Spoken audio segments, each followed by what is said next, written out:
जी हाँ दोस्तों, जैसे कि आप लोगों को पता चल चुका होगा कि भारत का शिक्षा मंत्री धर्मेंद्र प्रधान जी ने इस्तीफ़ा दे दिया है। जस्ट अभी-अभी ट्वीट किया है कि उन्होंने धर्मेंद्र प्रधान जी ने वो पीएम मोदी को यानी भारत के प्राइम मिनिस्टर को उन्होंने इस्तीफ़ा पद सेंड कर दिया है और वो भारत के शिक्षा मंत्री से इस्तीफ़ा दे दिया है।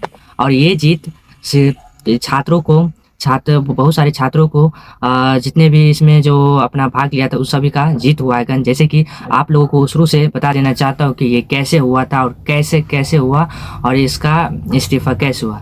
सबसे पहले शुरुआत में बता देना चाहता हूँ कि ये जो शुरुआत हुआ था एक दिल्ली हाई कोर्ट का जज सीजेआई उन्होंने मजाक में ही जनता छात्रों को कॉकरोच बोल दिया था।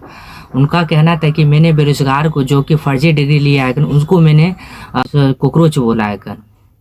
तो ये जो है ये बात बहुत ज़्यादा वायरल हुआ और ये बात ना यूएसए तक यानी कि अलग-अलग देशों तक पहुंच गया है। वहाँ एक छात्र शांतिपूर्ण से अपनी पढ़ाई कर रहा था, उसको ये चीज़ अच्छा नहीं लगा क्योंकि जो इंडिया के जो भारत के छात्र है उनको कॉकरोच बोला जा रहा है। तो उसको अच्छा नहीं लगा तो उन्होंने क्या किया कि मजाक में उन्होंने एक प्लेटफॉर्म इंस्टा पे बनाया अपना आईडी बनाया और उस पर उन्होंने कॉकरोच जनता पार्टी दिया यानी कि सीजेपी।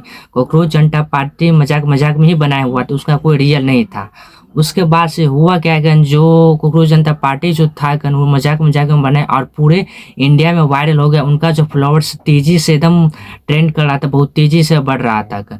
कम से कम उसका फॉलोअर्स 20 मिलियन तक पहुंचे। यानी कि ये तय होता है कि सही में इंडिया में छात्र को लेकर बहुत सारे प्रॉब्लम है।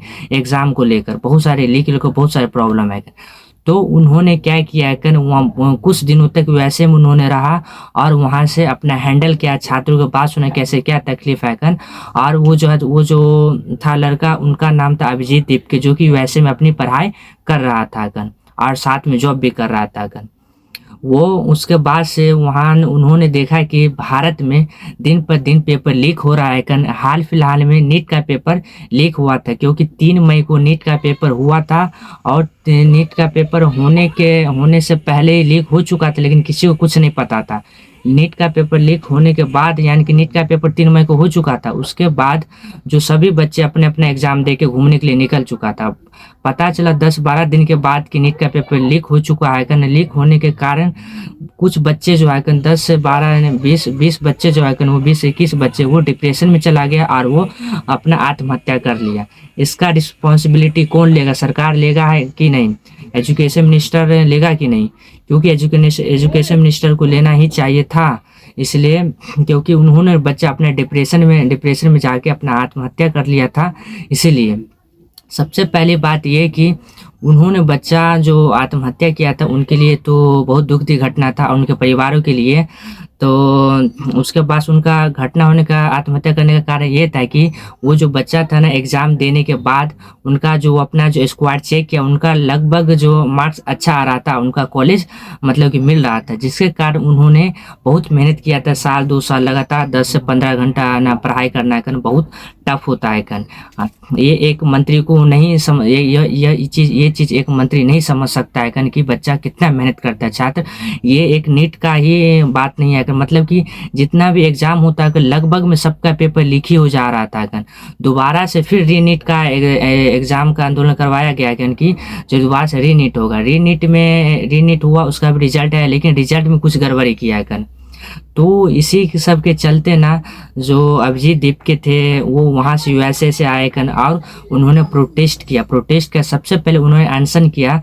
अनशन में उन्होंने सोनम वांगचुक के साथ में आए लद्दाख के थे। उन्होंने लद्दाख के लिए बहुत कुछ किया था वो उनको एक साइंटिस्ट भी माना जाता है क्योंकि उन्होंने बहुत ऐसे चीज़ इंडियन आर्मी के लिए बना के दिया और इंडिया के बच्चों के लिए बना के दिया, लद्दाख के बच्चों के लिए बना के दिया। लद्दाख में 5% बच्चा ही पास हो पाता था। उन्होंने ऐसा शिक्षा का डेवलप किया लद्दाख में कि आप 75% बच्चा पास होता है। 10वीं तक के लेवल की पढ़ाई के लिए। उसके बाद उन्होंने लगभग 20 से 21 दिन तक उन्होंने ये अनशन पे रहा।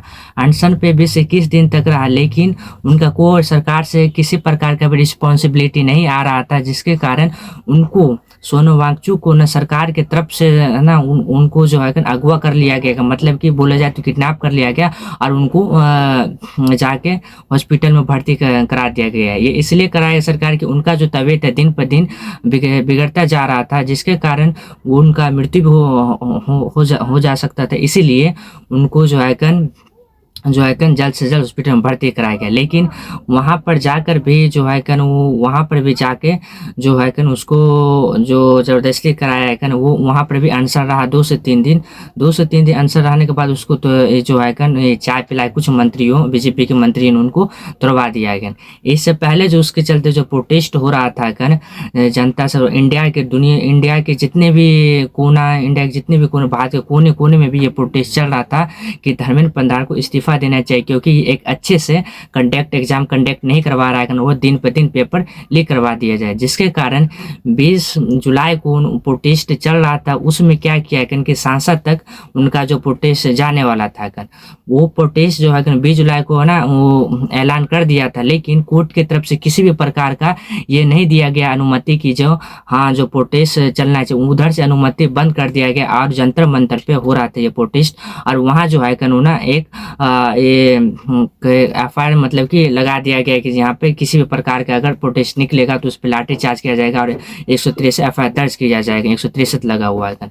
उसके बाद से जो सरकार के खिलाफ विरुद्ध जो प्रोटेस्ट किया गया उनमें ना पुलिस वाले है ना, बहुत सारे पुलिस वाले ने उसे लाठी चार्ज किया, जिससे कारण बहुत सारे छात्रा का ना घायल हुआ इनका कारण था कि नरेंद्र मोदी जी, क्योंकि उनको जब पता था 20 दिन से 21 दिन से पूरे भारतवर्ष में जो चल रहा प्रोटेस्ट उन पे कोई किसी प्रकार से भी ध्यान नहीं दे रहा था क्योंकि ये प्रोटेस्ट को ना बहुत सारे बॉलीवुड वाले एक्टर्स एंड जो पॉलिटिशियन जो लीडर है जैसे कि चंद्रशेखर आज़ाद जी भीम आर्मी के वो भी ना उनका भी अनुमोदन रहा क्योंकि उन्होंने सांसद भवन में कुछ दिनों तक धरना दिया कि बच्चों को जो इंसाफ मिलना चाहिए, इसलिए किया गया क्योंकि बच्चा जब लाठी चार्ज हो इसके बाद उन्होंने धरना दिया सांसद भवन में और आज उनका जीत हुआ और धर्मेंद्र प्रधान को आज इस्तीफा देना पड़ा आज उन्होंने ट्वीट किया। और ये जरूर होता है कि डेमोक्रेसी कंट्री में कि हर एक मंत्री जो गलत कर रहा है उनके खिलाफ आंदोलन होना चाहिए और ये इस्तीफा देगा भी। सबसे पहली बात ये कि अभिजीत के छात्रों के लिए खड़े हुए उनके लिए सबसे बहुत धन्यवाद करना चाहता हूँ कि अभिजीत के लिए जो छात्र के साथ इतने दिन तक इतना अपना तबीयत के लिए अपने घर परिवार को छोड़कर छात्र के साथ खड़ा हुआ। जय। उसके बाद जितने भी सारे साथियों ने उनके जो समर्थन किया उनके भी लिए धन्यवाद, क्योंकि छात्रा अच्छा जो बात है उनका कोई भी बात नहीं सुना जाता था, इसीलिए क्योंकि बहुत दिनों से परेशान था, आक्रोश था ना छात्रों के अंदर। सरकार कोई भी उनका जो है मतलब कि किसी भी प्रकार का जो है वो नहीं ले रहा है, सुनवाई नहीं कर रहा है। आज जाके फाइनली जीत हुआ, धर्मेंद्र प्रधान इस्तीफा दे दिया है।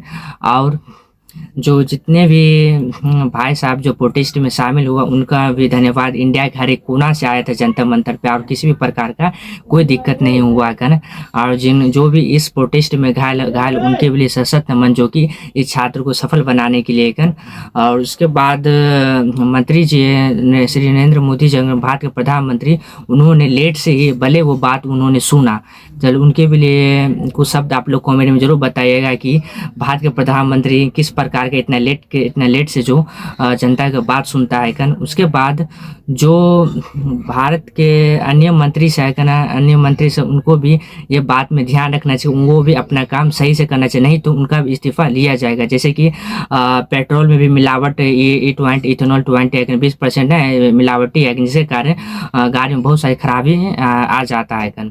इसलिए उनको वो भी ये बात को ध्यान रखना चाहिए कि कहीं उनका भी इस्तीफा ना हो जाए, इसीलिए उनको भी सतर्क रहना चाहिए। अगर वो अपने काम में सुधार नहीं किया तो उनका भी इस्तीफा होगा ही।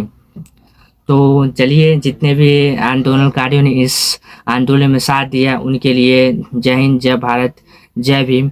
सबसे बड़ी बात ये है कि जो बाबा साहब डॉक्टर भीमराव अंबेडकर ने इन समानता का अधिकार दिया है, प्रोटेस्ट करने का अधिकार दिया है, और सभी को समानता का अधिकार, इनके लिए जय हिंद जय भारत। और इनका ये बलिदान कभी नहीं भूला जा चुका जाएगा, क्योंकि ये बहुत जीत हुई है। और आप देखते हैं देश का जो इंडिया का, भारत का ना, वर्तमान में अगला एजुकेशन मिनिस्टर कौन बनता है। आप लोग भी कमेंट में बताइएगा कि भारत का अगला एजुकेशन मिनिस्टर कौन बनेगा इस्तीफा के बाद। तो आप लोग ज़रूर कमेंट कीजिएगा ये बात को। और हाँ, अगर आप इस वीडियो को अगर पहली बार देख रहे हैं या नए हैं तो इस वीडियो को सब्सक्राइब कर लीजिएगा, और वीडियो को लाइक कर दीजिएगा, बेल आइकन दबाना ना भूलिएगा। तो चलिए, जय हिंद जय भारत। इस वीडियो को यहीं तक ख़त्म करते हैं। Bye bye.